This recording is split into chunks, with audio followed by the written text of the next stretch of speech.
Bem-vindos a mais um episódio de E aí, professor? Oi, Walter. Dessa vez você ganhou, não é? Às vezes eu tenho que tentar sair na frente, Tá bom. mas nem sempre funciona. Vamos abrir com uma palavra de oração. E daí nós podemos começar.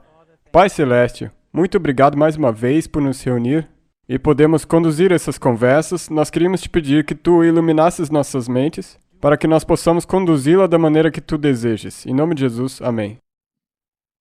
Como já dissemos aqui, não queremos apenas mostrar em que ponto estamos no decorrer da história em relação aos eventos mundiais, mas também queremos discutir coisas espirituais, pois esses aspectos precisam se encaixar aos eventos. Então, enquanto o mundo está se preparando para introduzir a próxima onda, vamos dizer assim, nós vamos falando de coisas espirituais e quando a próxima onda chegar, aí podemos falar sobre ela. Como, por exemplo, a Carta do Papa, O COP27. a COP27, todas essas coisas que estão ocorrendo. Mas enquanto eles nos dão uma folga, nós vamos falando de coisas espirituais também. Porque, na verdade, não é isso que nós temos que preparar para poder aguentar todas essas coisas? Sim, porque nós não apenas temos que saber o que está ocorrendo no mundo, mas preparar-nos espiritualmente para o que vai acontecer. Se não estivermos preparados espiritualmente, não conseguiremos suportar. Nós precisamos ter a fé de Jesus. E a fé de Jesus estava preparada para suportar a cruz. Então E nós Pedro, temos que... naquele ponto, não tinha fé de Jesus. Ele Não. tinha fé de Pedro. E com ela, ele negou o mestre 3 vezes. Eu estava lendo isso na última noite e, mais uma vez, isso me impressionou muito. A primeira pessoa perguntou a ele, "Você é um deles?" Foi a moça que tomava conta da porta. Então, foi logo quando ele entrou. Na porta já. Logo a primeira pessoa perguntou a ele, "Você é um deles?" E ele disse que não. E depois ele foi na fogueira se aquecer um pouco.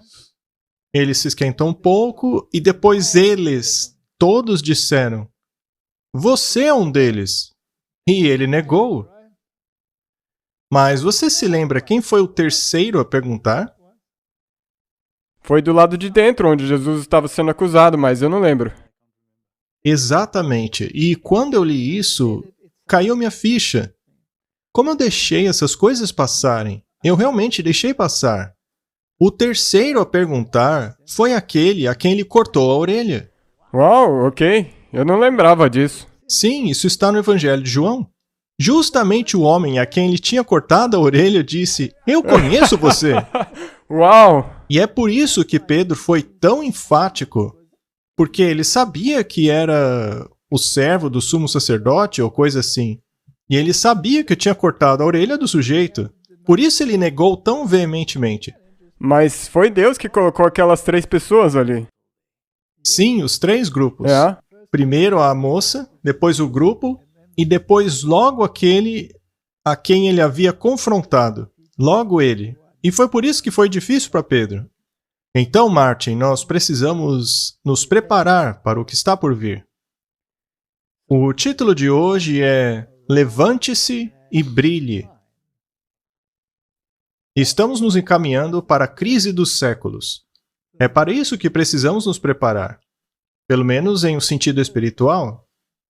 Joel 2, verso 1 diz assim, "Soe a trombeta de Sião, soe um alarme em meu santo monte. Que todos os habitantes da terra tremam, pois o dia do Senhor vem e está próximo às portas." Então, esta é a nossa missão. É isso que deve fazer o povo de Deus. Tempos conturbados estão bem diante de nós. O cumprimento dos sinais dos tempos dão evidência de que o dia do Senhor está às portas.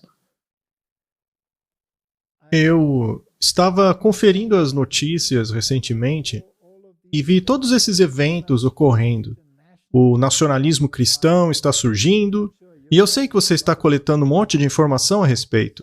É bom que os nossos ouvintes saibam que estamos de olho em tudo isso, mas vamos aguardar até que haja bastante informação reunida para então podemos verificá-las. Há uns 3 episódios atrás, nós falamos sobre isso do nacionalismo cristão.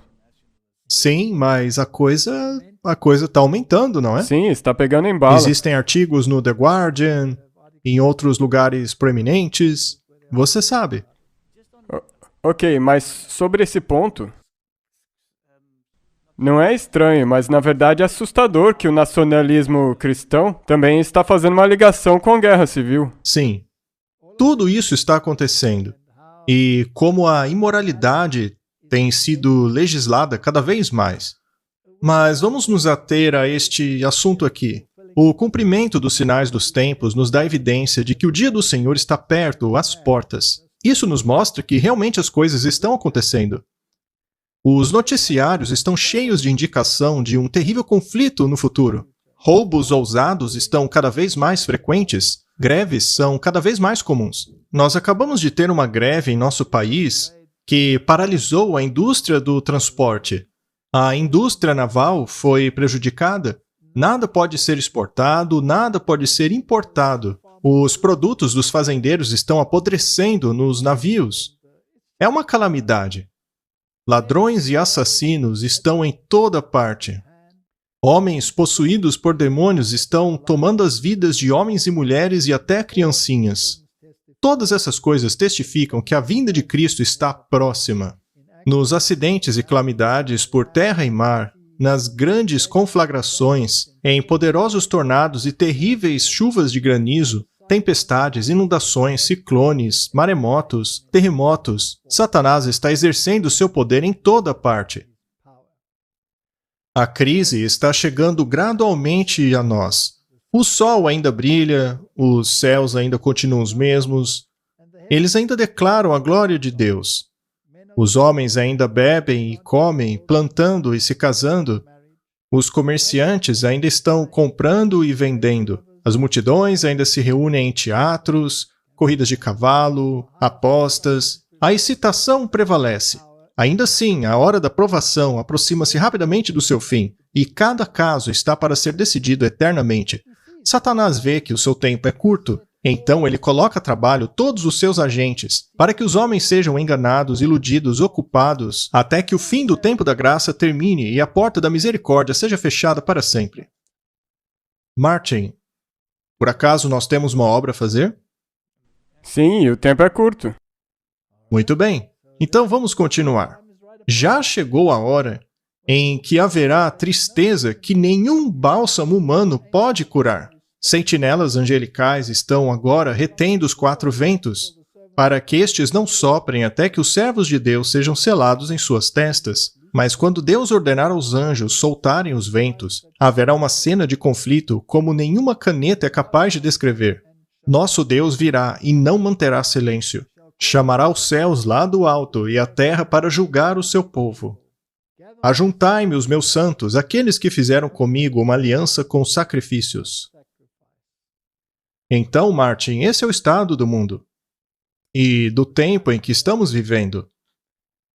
E quanto mais agora do que quando essas palavras foram escritas. Muito mais. Precisamos compartilhar dos sofrimentos de Cristo aqui, se quisermos compartilhar de sua glória depois.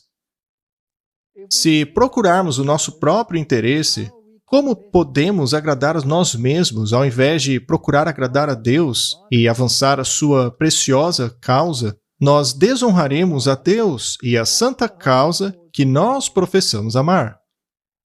Nós temos pouco tempo para trabalhar para Deus.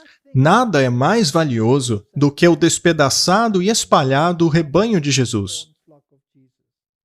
Aqueles que fazem uma aliança com Deus de sacrifício agora, em breve serão reunidos para compartilharem a rica recompensa e possuírem um novo reino para sempre. Oh, que possamos viver nossas vidas integralmente ao Senhor e apresentar uma vida bem ordenada, conversas que demonstrem que temos andado com Jesus e que somos seus mansos seguidores. Precisamos trabalhar enquanto ainda é dia, porque a noite se aproxima e a angústia chegará, e então será muito tarde para trabalhar para Deus. Jesus está em seu santo templo e agora aceita os nossos sacrifícios, orações, confissões de faltas e pecados e perdoará todas as transgressões de Israel para que sejam apagadas antes que ele deixe o santuário.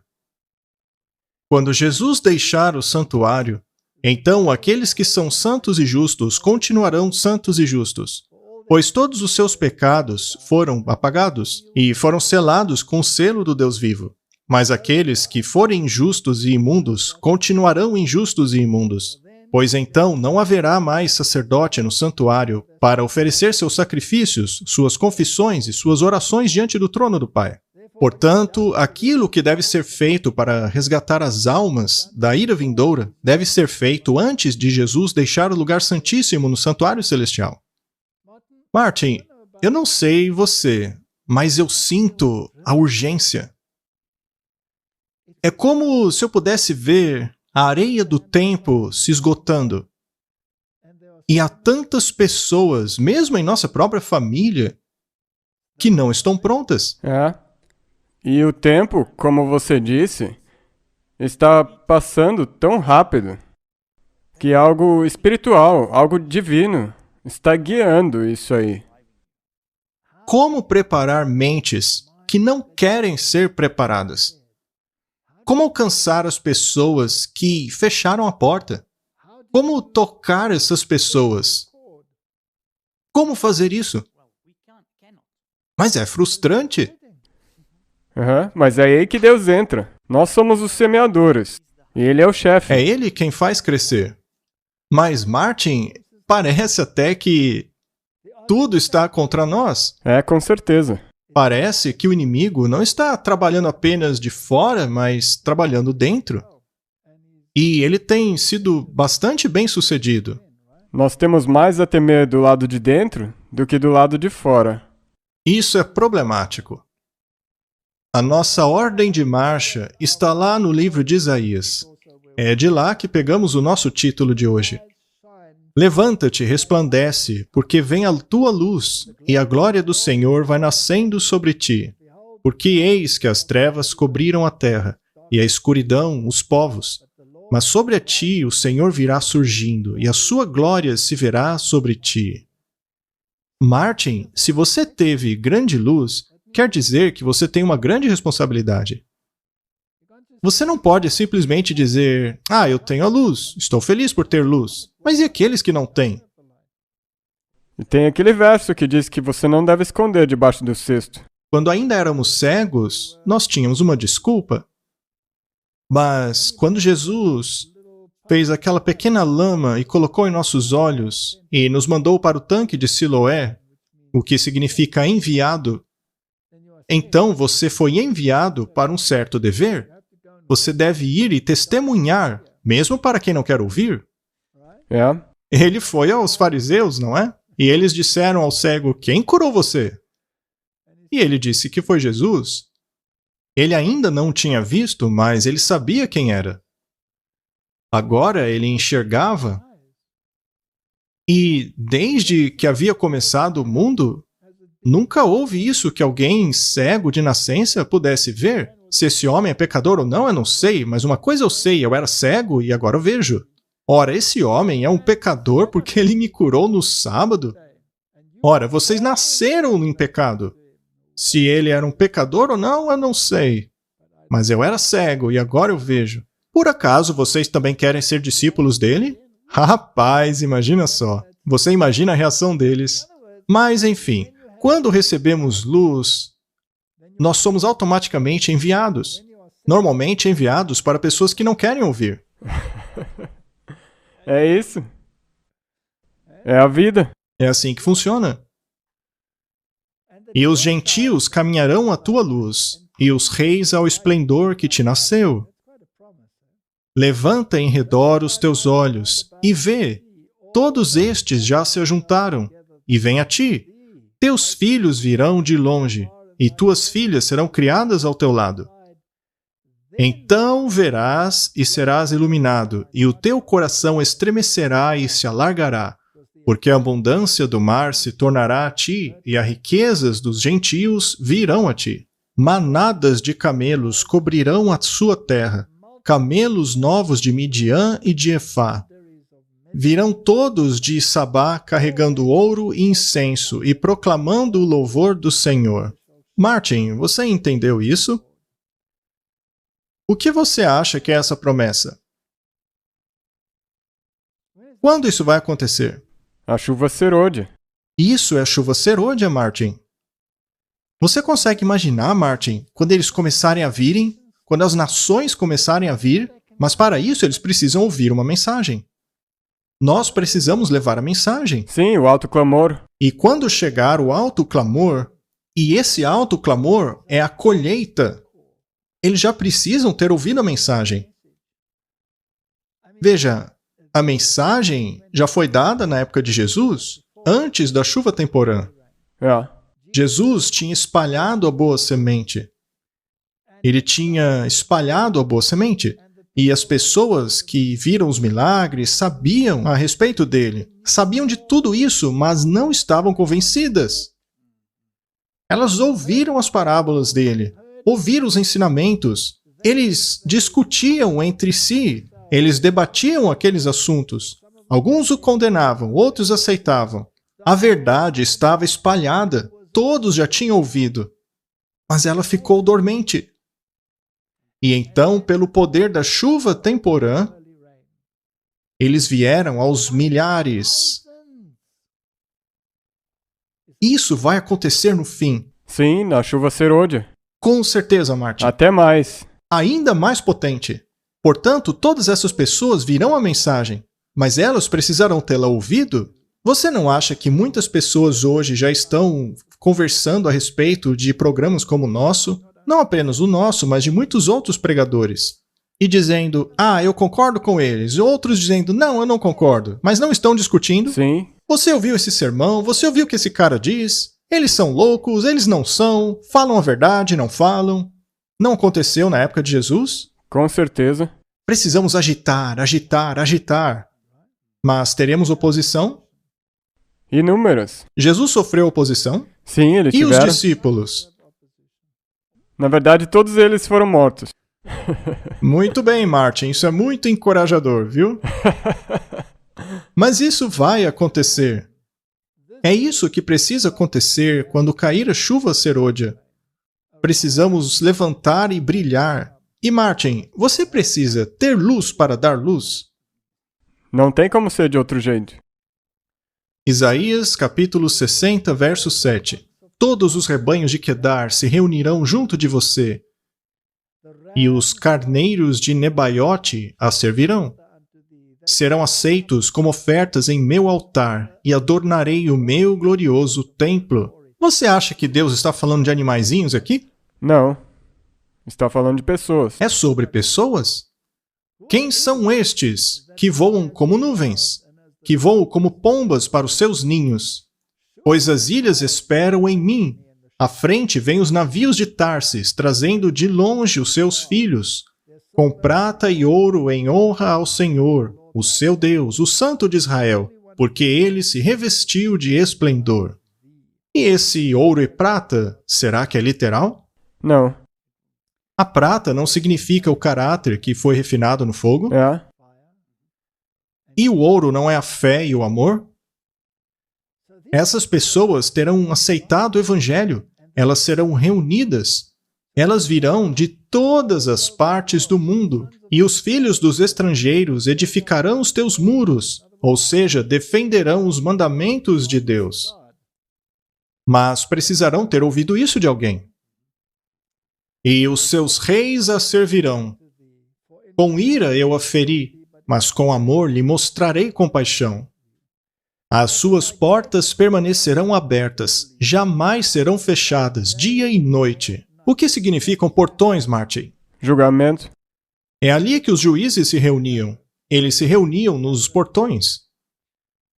E o muro era bastante grosso. Na verdade, o judiciário era construído dentro do muro. Os julgamentos ocorriam dentro do portão. E o julgamento é baseado na lei. Portanto, as portas do julgamento ficarão abertas continuamente para receber essas pessoas. E quem é que julga as pessoas? Deus. É Deus quem os traz. o Santo de Israel, para que lhe tragam as riquezas das nações, com seus reis e sua comitiva, pois a nação e o reino que não as servirem perecerão, serão totalmente exterminados. Ou seja, Martin, o que eles estão dizendo, o que Isaías está dizendo, é que se eles não reconhecerem que você possui a verdade, eles se perderão. isso é triste. Não é que os reis virão servi-lo, mas sim que eles reconhecerão que você está representando um reino superior e que eles precisam obedecer este reino superior, que é o reino do Senhor. Essa, então, é a grande promessa do que ocorrerá na chuva serôdia e a certa extensão até na chuva temporã.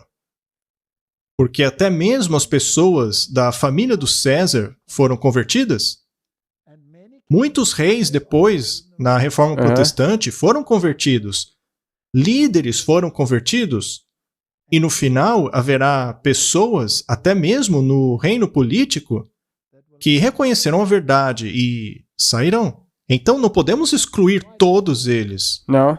Nós não podemos olhar para eles dizendo, esse daí não tem jeito não.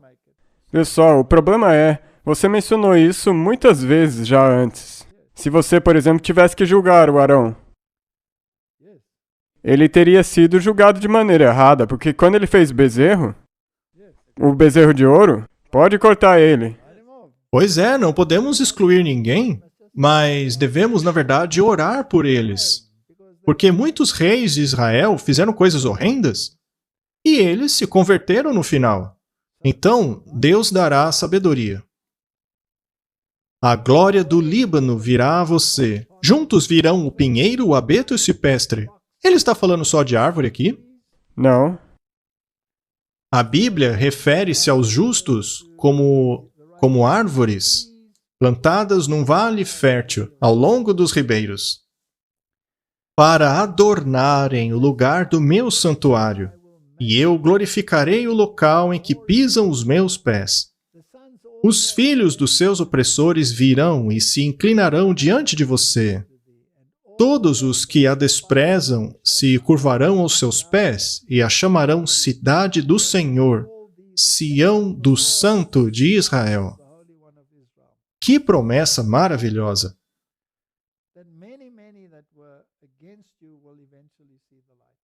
Você nunca deve perder a esperança. Sempre deve ter a fé que Deus pode mudar e salvar qualquer pessoa. Paulo menciona a fé, a esperança e o amor. E o maior dos três é o? Amor. É o amor. A esperança vai acabar, a fé também, mas o amor permanecerá para sempre. Mas a fé e a esperança vão desaparecer do dicionário, porque uma vez que conseguimos o prêmio, não temos que esperar por ele. Uma vez que o vemos, não precisamos ter mais fé. É algo um pouco difícil de compreender. Precisamos pedir sabedoria a Jesus para isso.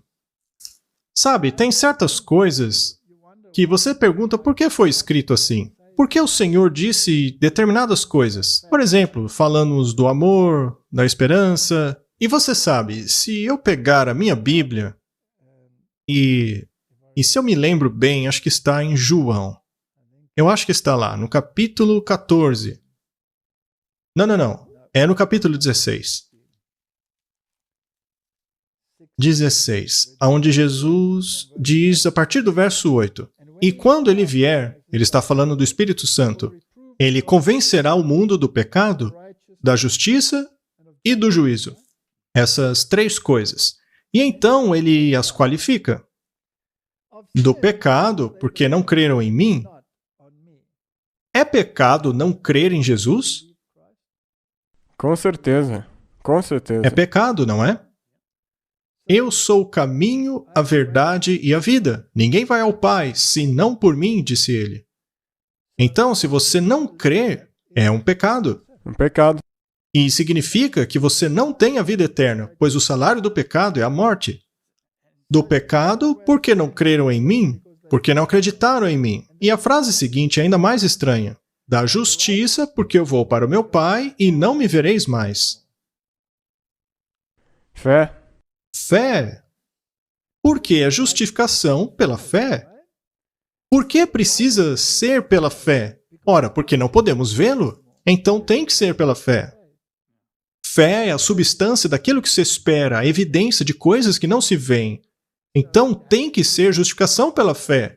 Como é que eu sou salvo? Através da fé. E eu só posso exercer a fé em algo que eu não posso ver. Certo? Sim. Na verdade, é uma maneira brilhante de colocar essa questão. Da justiça, porque eu vou para o meu Pai e não me vereis mais. Então, você tem que aceitar pela fé. Se você não aceitar pela fé, você está perdido. Exato.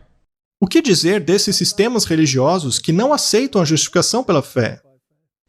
Eles têm que... E quanto àqueles que declaram isso anátema, como passarão ali do verso 10? Eles estão encrencados. Então, do julgamento, porque o príncipe deste mundo está julgado. Mas ele não é como um leão que ruge? Ora, por que o leão está rugindo? É porque ele já está julgado. Exatamente, porque ele já está condenado. Ai, como eu amo a Bíblia, Martin. A maneira como Jesus explica as coisas é realmente fantástica. Às vezes você fica na dúvida, você pergunta, por que está assim? Mas quando você começa a analisar, você se dá conta de que é um livro inspirado. E os discípulos se lembraram disso palavra por palavra, porque está escrito em vermelho, foi Jesus que disse. Agora, João escreveu isso um tempão depois. Ele estava sentado em algum lugar escrevendo.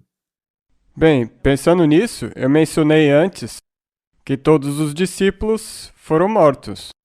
Mas também tem a promessa do João, que não foi morto por eles, mas ele morreu de velhice. Mas eles tentaram matá-lo, não é?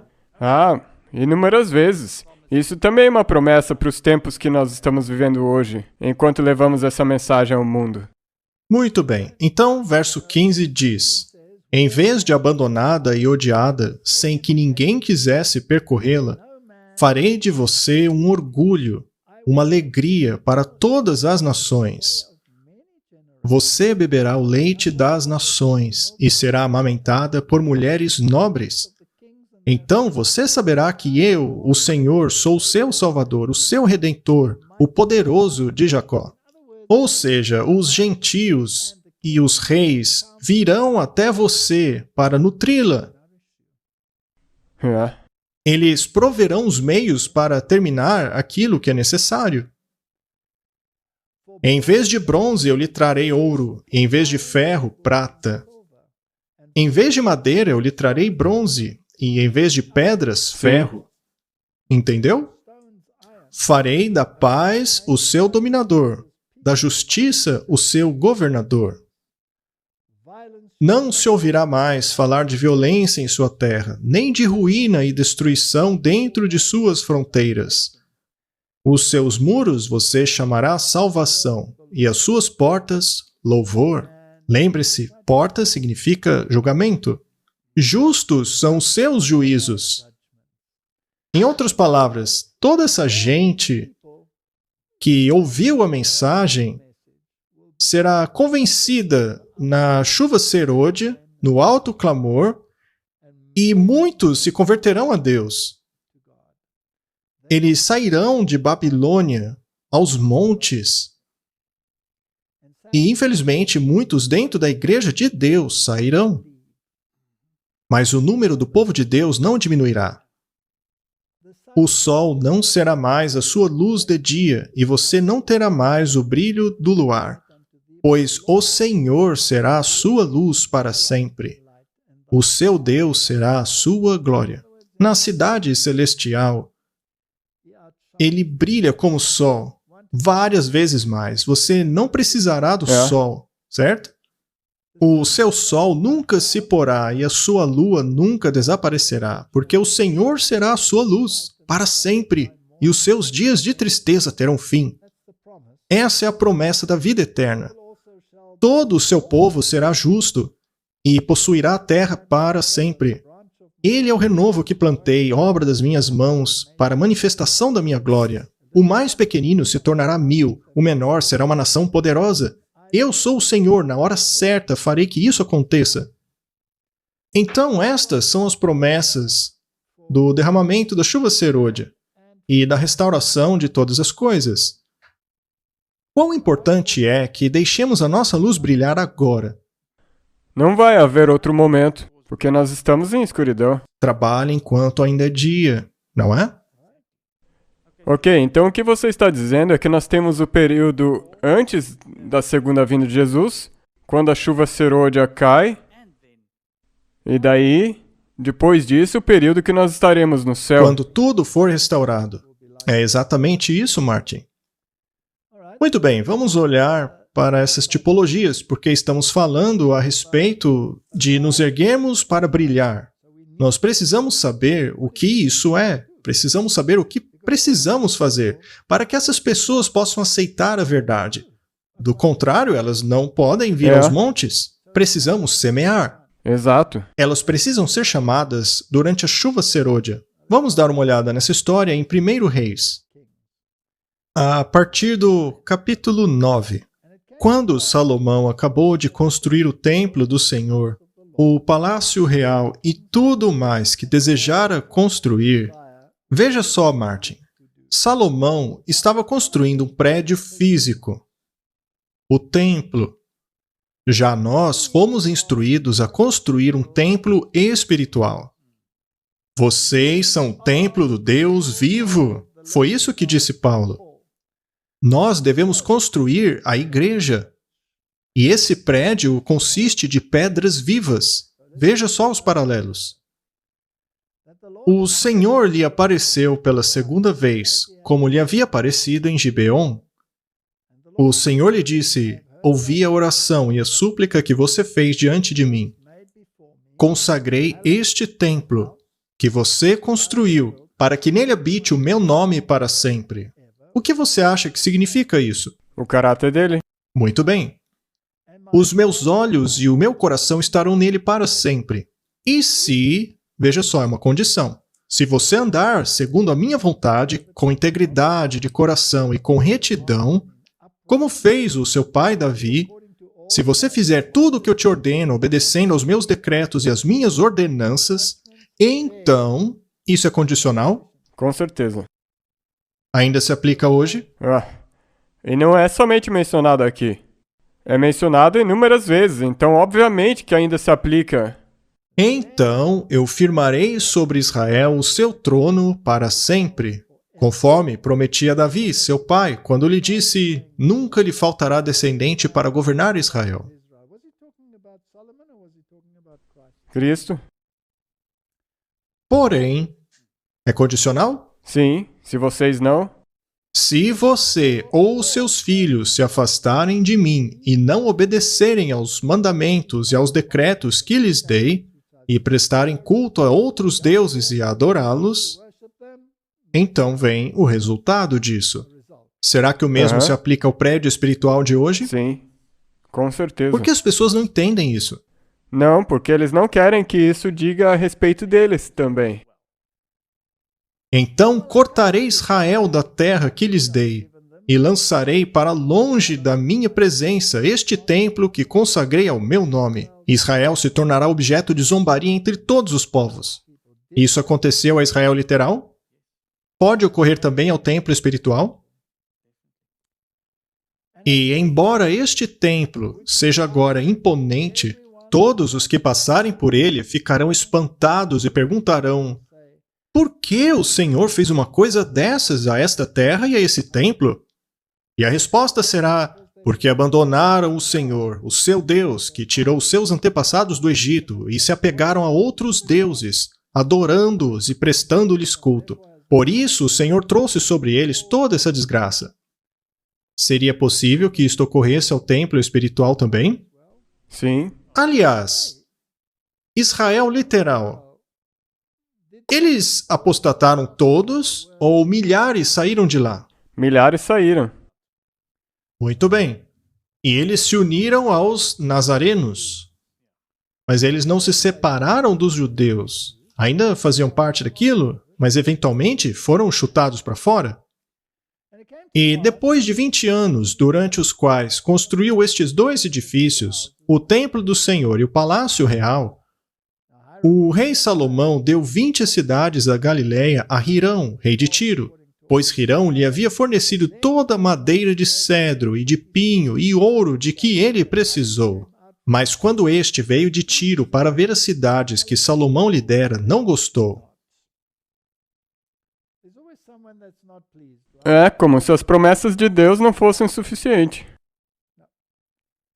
E Hirão disse: Que cidades são essas que tu me deste, meu irmão? E as chamou Terra de Cabu, nome que elas têm até hoje. Hirão tinha enviado ao rei 4.200 quilos de ouro. O rei Salomão impôs trabalhos forçados para que se construísse o templo do Senhor, seu próprio palácio, o Milo, o muro de Jerusalém, bem como Hazor, Megido e Gezer.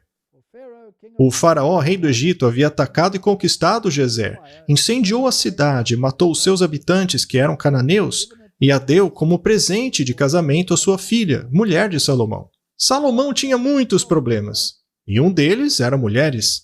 Espiritualmente falando, o que seria isso? Ecumenismo. Ele achou que poderia alcançar o mundo por meio do ecumenismo. Ele conseguiu? Não. Não mesmo. Salomão reconstruiu Gezer. Ele construiu Bet-Horon Baixa, Baalaat e Tadmor, no deserto dessa região, bem como todas as cidades e armazéns e cidades onde ficavam os seus carros de guerra e os seus cavalos. Mas o Senhor não tinha dito que não era para eles multiplicarem os cavalos? Sim. Ele disse isso, não é? Aham. Mas ele os importou do Egito.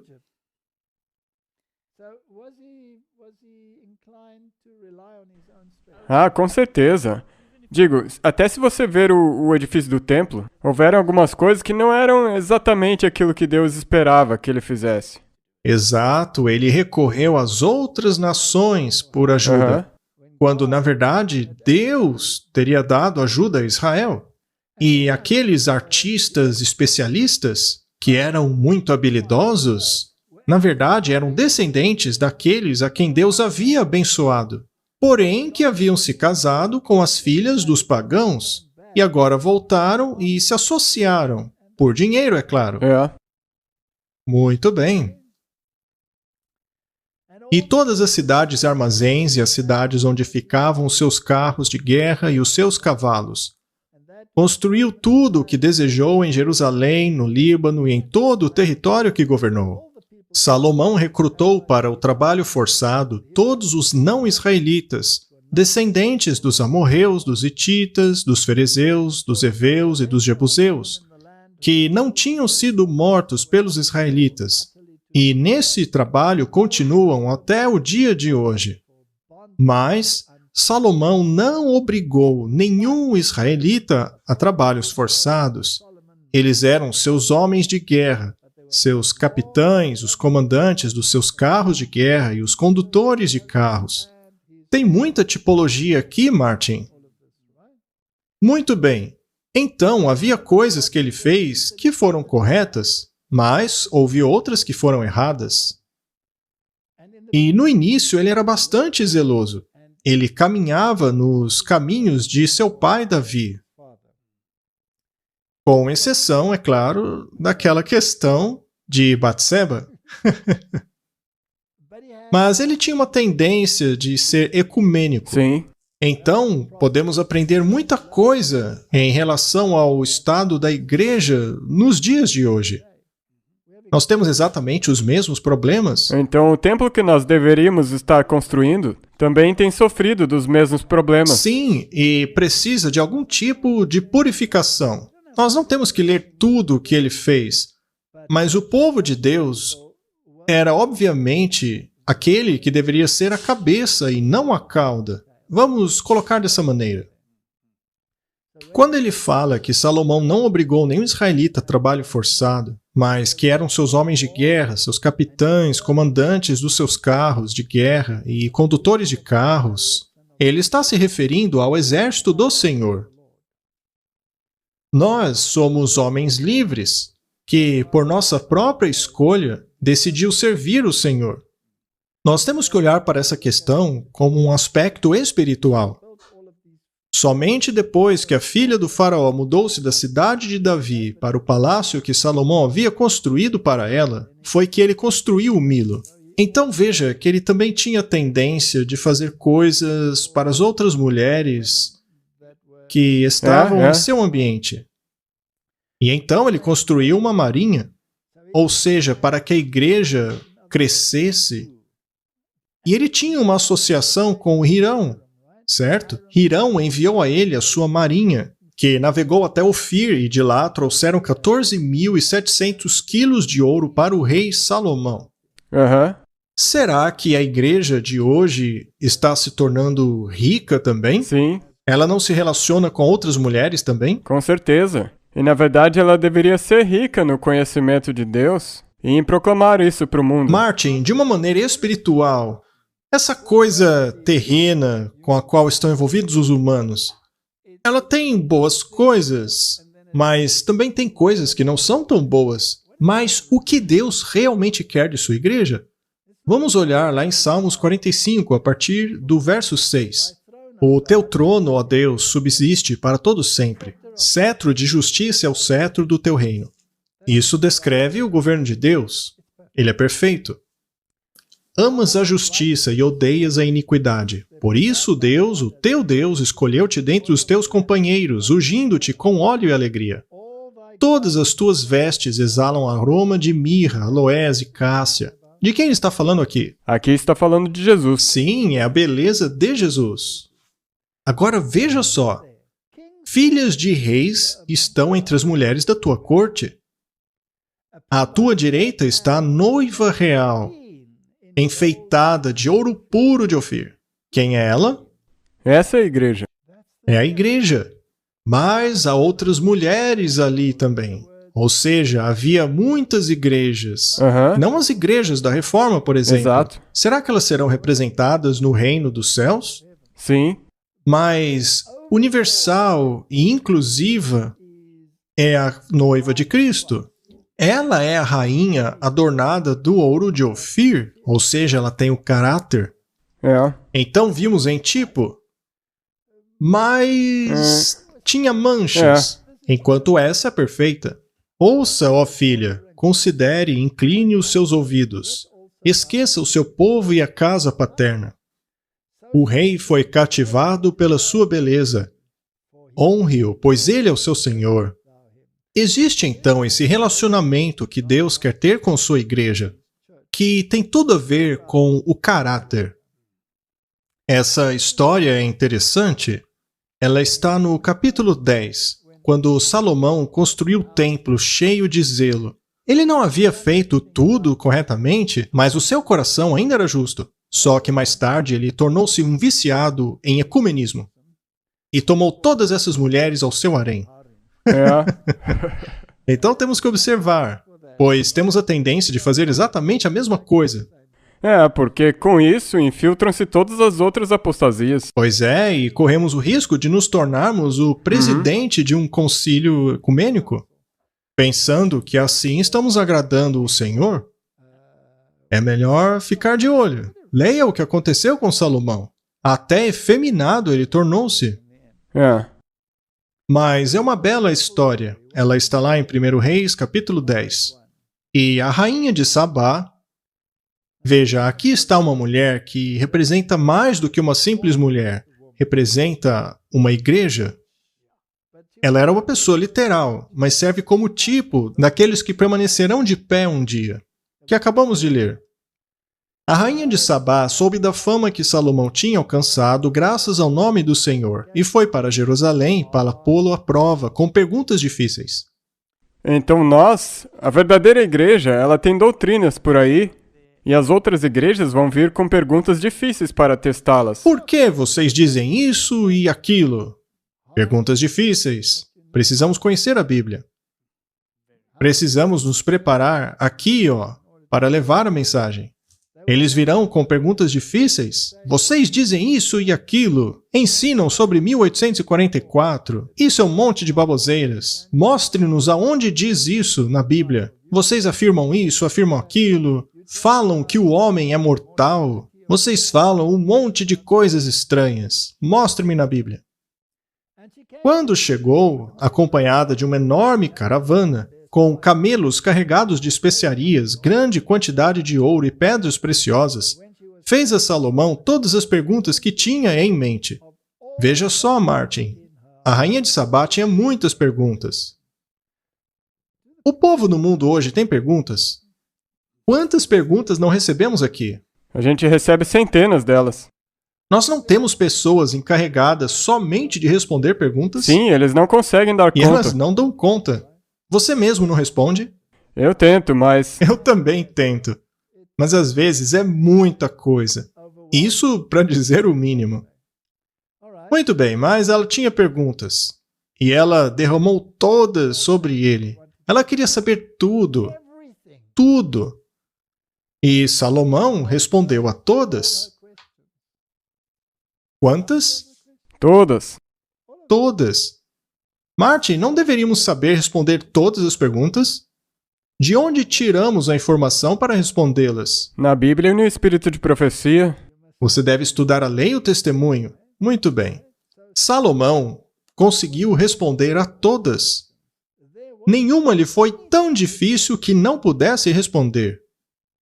Quem que ajudou ele? Deve ter sido o Espírito Santo. Exato. Muito bem. Quando a rainha de Sabá viu a sabedoria de Salomão, mas não apenas isso, tendo visto também o palácio que ele havia construído, o que era servido em sua mesa, veja só, Martin, até mesmo o que Salomão comia, o alimento deles. Mas o que ela estava observando? Ela estava observando a sabedoria de Salomão. Ou seja, ela era como os bereanos. Ela checava. Ela via, é isso que diz? Salomão está fazendo da mesma maneira? E ela também viu o templo que ele construíra, que representa o aspecto espiritual da igreja. Será que estava em harmonia com a sabedoria? Deveria estar. Mas ela olhou até mesmo a comida. Por que ela tinha que prestar atenção na comida dele? Vai ver, a comida era diferente. Especialmente se você comparar com o resto do Ela mundo. deve ter olhado a comida dele e dito, que tipo de comida é essa? Vocês só comem vegetais aqui? Por que vocês são vegetarianos? Ela olhou o que era servido em sua mesa, assim como o alojamento de seus oficiais e até dos servos. Por que ela observou os alojamentos dos servos? Porque dependia de como ele tratava eles. Talvez o mordomo tenha se sentado próximo a Salomão. É. E ela pensou, como assim? O que o mordomo está fazendo sentado próximo ao rei? Qualquer outro rei do mundo o teria esbofeteado por sua ousadia. Mas aqui o mordomo está sentando ao lado do rei e está conversando com ele como se estivesse falando com um amigo. É estranho. Esse rei tratava bem até mesmo os seus servos. Ele tratava todo mundo igual. Muito bem. Você acha que a nossa mesa também deveria ser diferente? Aham. Deveriam as pessoas nos perguntar por que a nossa comida é diferente? Com certeza. Deveríamos ser capazes de pegar a Bíblia e mostrar o porquê disso? Deveríamos nós tratar as pessoas de acordo com a sua estatura ou de acordo com o seu relacionamento com Cristo? De acordo com a estatura do relacionamento deles com Jesus. De acordo com a maneira que ele os enxerga. E também as vestes dos seus criados. Como eles se vestiam. Eles se vestiam diferentemente dos outros. Eu acho que as moças se vestiam de maneira modesta. E o homem também era diferente. E os seus copeiros? Veja, tudo era diferente. Ela nunca tinha visto algo daquele tipo antes. Ela também observou a maneira como Salomão subia à casa do Senhor. Será que ele ia até lá, todo pomposo, como um rei? Ou ele ia de maneira humilde? E quando ela viu todas essas coisas, tudo, inclusive a alimentação deles, quando ela viu a sabedoria de Salomão, quando ela viu que tudo estava em harmonia com aquilo que os profetas haviam dito, ao ver que os servos eram tratados bem, os ministros, as vestes, os copeiros, as atitudes, ela simplesmente não pôde resistir. Sim. Ela percebeu que aquilo que ele falava era o mesmo que ele agia. E ela não resistiu mais. E ela disse ao rei: tudo o que eu ouvi em meu país acerca das tuas realizações e da tua sabedoria é verdade. Mas eu não acreditava no que diziam até ver com os meus próprios olhos o quão importante é que os filhos de Deus vivam aquilo que pregam. Os atos e a tua sabedoria. Você tem que ter os frutos daquilo que você diz. Na verdade, não me contaram nem a metade. Tu ultrapassas em muito o que eu vi, tanto em sabedoria como em riqueza. Quando sentamos para estudar a Bíblia com eles, eles fazem essas perguntas difíceis. Eles tentam te colocar contra o muro. Você não tem que estar preparado? Sim, você tem que ser. E você também entende isso no fim, se for realmente assim. Dá para abrir concessões? Ou seus atos precisam estar em harmonia com aquilo que você crê? Tem que ser de tal maneira que eles possam dizer, até mais, você respondeu todas as perguntas. E eu ainda ganhei mais do que aquilo que eu achei que eu iria ganhar. Então, o que foi que ela disse? Como devem ser felizes os homens da tua corte, que continuamente estão diante de ti e ouvem a tua sabedoria. Bendito seja o Senhor, o teu Deus, que se agradou de ti e te colocou no trono de Israel. Por causa do amor eterno do Senhor para com Israel, ele te fez rei para manter a justiça e a retidão. A quem o rei está representando aqui? Cristo. Cristo. Então, falando-se de uma situação moderna, as pessoas, ao olharem para nós, precisam agir da mesma maneira, precisam ver Cristo em nós, porque o Senhor amou Israel, Ele amou a igreja, Ele se fez rei para manter a justiça e a retidão. E ela deu ao rei 4.200 quilos de ouro e grande quantidade de especiarias e pedras preciosas. Nunca mais foram trazidas tantas especiarias quanto as que a rainha de Sabá deu ao rei Salomão. Os navios de Hirão, que carregavam ouro de Ofir, também trouxeram de lá grande quantidade de madeira de junípero e pedras preciosas. A Bíblia não fala a respeito de pedras vivas? A Bíblia não fala a respeito de joias na Nova Jerusalém? E que isto representa o povo, os apóstolos, os patriarcas. Então trata-se da construção da igreja. E o verso cita a madeira de almugue. A árvore de almugue é muito interessante, porque elas são resistentes ao apodrecimento. Ok. Elas têm, tipo, uma resistência natural ao apodrecimento. Elas têm um tipo de inseticida dentro delas, de forma que não podem ser atacadas. Elas são como os pilares que duram para sempre. Mas o que ele fez com essas árvores, que são tão duradouras, que têm esse aroma maravilhoso e são resistentes à degeneração? O que isso te diz sobre o caráter? Que ele tem que ficar firme de pé, não pode ser movido. Não pode ser movido, não pode ser mastigado. É simplesmente protegida, naturalmente protegida. E desta madeira de almugue fez o rei balaústres para a casa do Senhor. A Bíblia não diz que aquele que vencer será feito um pilar na casa de Deus? Os paralelos são incríveis, não? Incrível. É fascinante. E também para a casa do rei. E ele também fez harpas com essa madeira e saltérios para os cantores. Então, esses pilares de almugue são música para o Senhor. Você gosta de música? Eu amo música. A minha esposa é viciada em música. Ela ama música. Nunca veio tal madeira de almugue e nem se viu até o dia de hoje. Martin, não precisamos ser como essas árvores? Sim.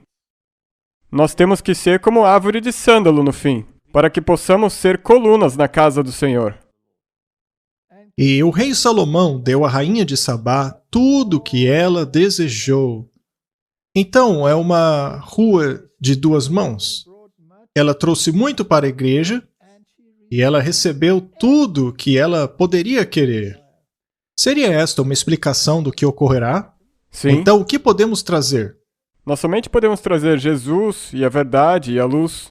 E também precisamos fazer os nossos melhores esforços, nossas melhores obras, não para conquistar qualquer coisa, mas porque nós já recebemos tudo. Entendeu? Sim, nós temos que estar comprometidos. Ela recebeu tudo o que pediu, além do que dera por sua generosidade. Então voltou e partiu para sua terra, ela e os seus servos. Ela não recebeu mais do que deu, Martin? Até mesmo mais. Bem, isso também me faz pensar nos dízimos. Deus diz, me prove nisso. Sim. Você vai receber mais do que aquilo que você pediu. É uma história fascinante. E a tipologia nela é muito impressionante. E o peso do ouro que se trazia a Salomão cada ano era de 666 talentos de ouro. Olha que número interessante, 666. Esse número 666 é muito negativo. Nós precisamos tomar bastante cuidado. Com certeza. Se você tomar isso no contexto de que não dá para servir a Mamon e a Deus ao mesmo tempo, isso tem que ver com Mamon. Nós precisamos do ouro espiritual. Aquele ouro que não pode ser dado a Mamon. Além do que entrava dos negociantes e do contrato dos especeiros, e de todos os reis da Arábia e dos governadores da mesma terra. Também o rei Salomão fez 200 paveses de ouro batido, 600 ciclos de ouro destinou para cada pavês. Fez também 300 escudos de ouro batido. É um monte de coisa, não precisamos ler tudo. Mas a questão é a seguinte: no fim das contas, como acabou toda a glória desse ouro e dessas coisas? Destruído, já era. Foi destruído. E ao invés desses belíssimos escudos de ouro batido, fizeram escudos de bronze. Bronze ao invés de ouro, Martin. Você pode poli-lo para parecer ouro, mas a verdade é que apenas bronze. Não podemos nos tornar bronze ao invés de ouro? Infelizmente, sim.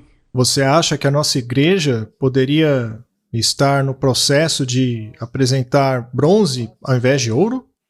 Nós precisamos melhorar, certo? Precisamos voltar ao básico. Não receberemos a chuva serôdia se substituirmos ouro por bronze?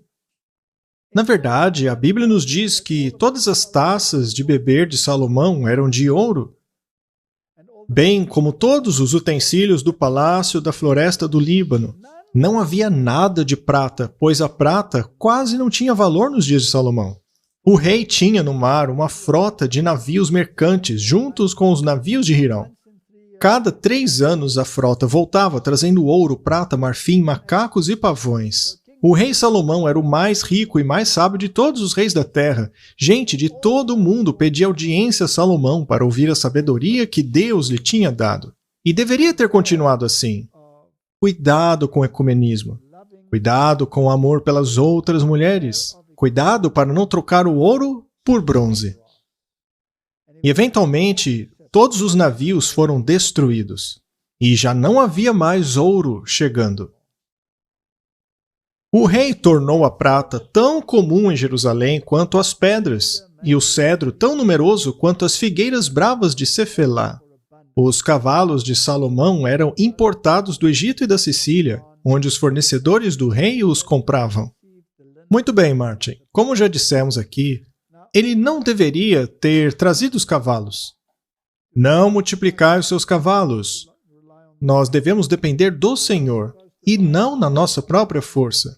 E, com certeza, também não do linho de Egito. Eu quero o manto branco da justiça.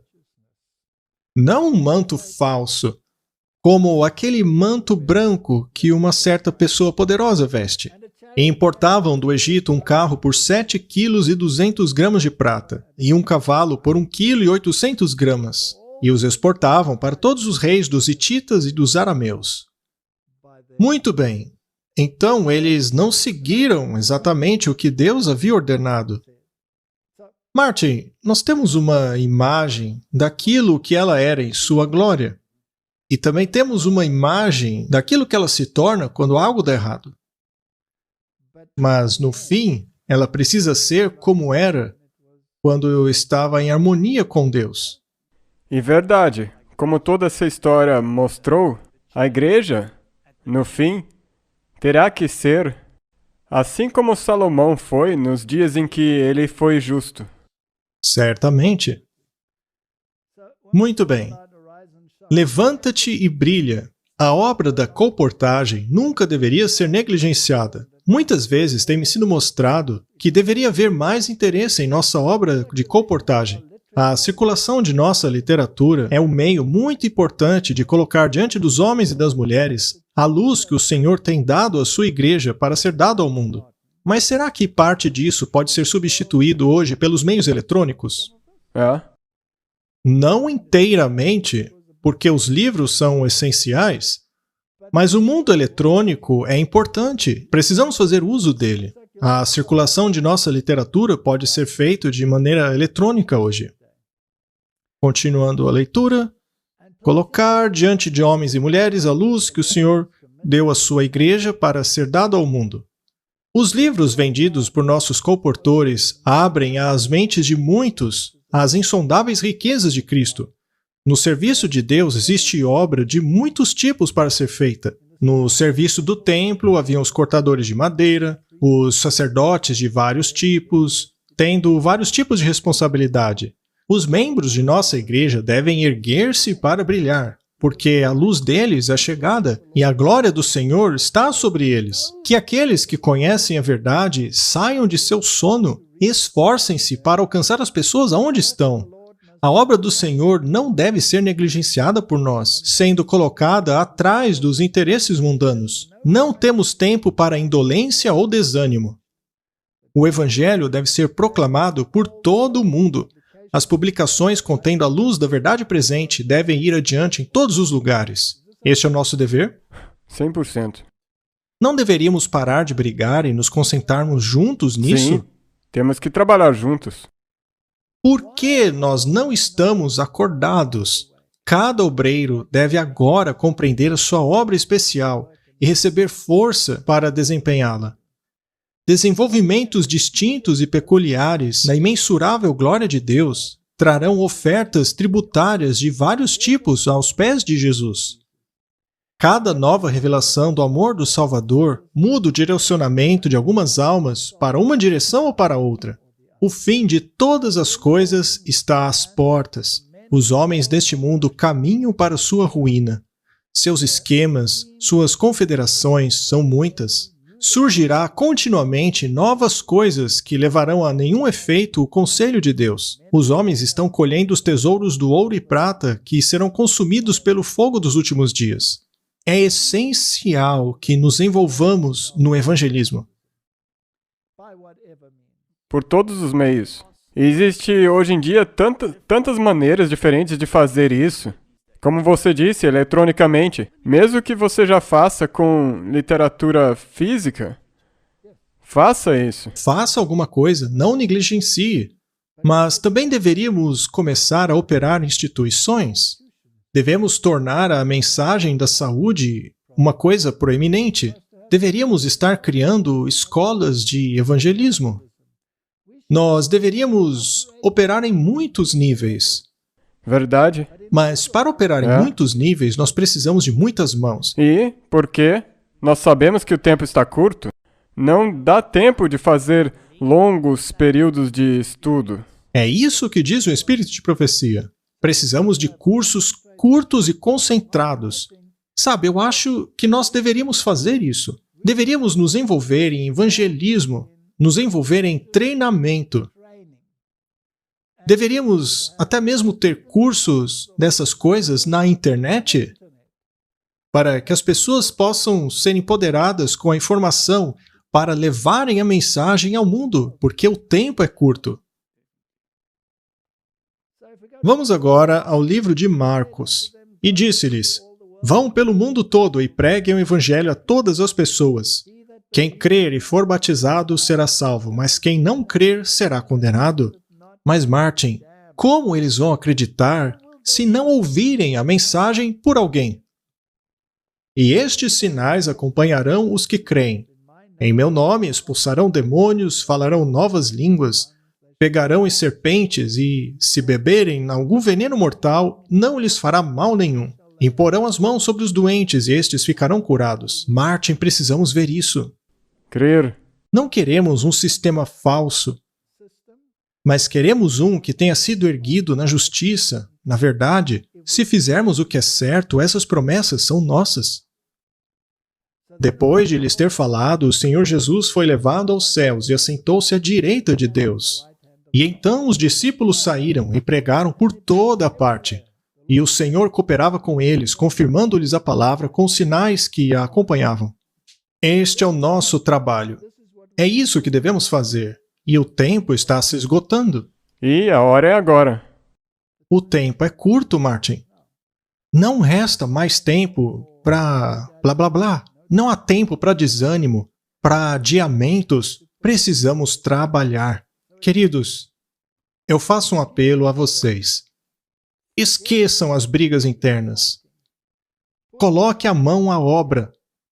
Preguem as 3 mensagens angélicas. Façam isso por todos os meios possíveis. Faça por meio da colportagem. Faça por meios eletrônicos. Faça pelos institutos de saúde.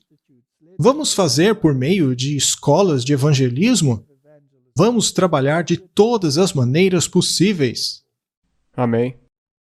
Chegou a hora. Querido Pai, chegou a hora do teu povo brilhar. É o que diz a palavra inspirada.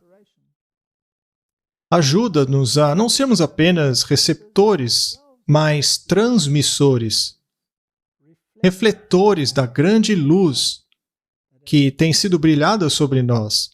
Abençoe o teu povo, erga a tua igreja, e que as rainhas de Sabá, que buscam a verdade, possam receber a mensagem, que os seus corações sejam satisfeitos, que vejam a diferença, que abracem a verdade e tornem-se parte do teu povo. Em nome de Jesus. Amém. Amém.